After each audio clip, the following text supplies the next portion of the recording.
Whether it's tech-related or tech-facilitated violence or offline violence, I think we should call it what it is, which is men's violence against women and girls, and sometimes against boys and other men.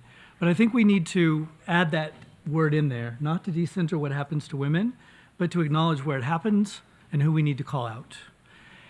As I say the need to call out, which we need to do even more online, absolutely we need better tech regulation, but we also need more men stepping in. We need more men to be called into this conversation. And what do we mean by that? How do we make the case to men that nonviolence, respect, a caring version of manhood is good for not only for women and girls who too often and tragically are experiencing this violence, but for men themselves?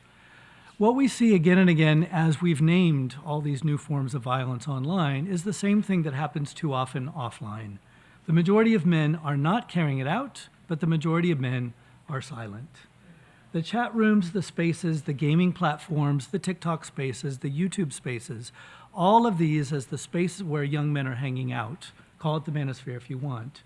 Other young men see the violence and aren't speaking out. They see their peers who are the perpetrators of it, and they're not doing anything about it. Our research finds that some 40% of young men have experienced homophobic bullying online. We know that many young men experience sextortion.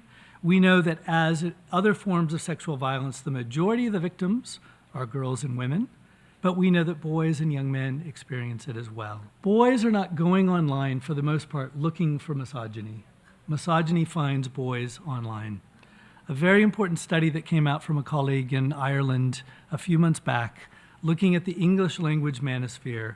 Within 23 minutes, a young man who goes online, no matter what he is looking for, once the elaborate algorithm figures out who he is, his age, his sex, within 23 minutes, he gets a message about misogyny. So what are some of the solutions? We're going online with bots that go in with positive messages instead of the misogyny.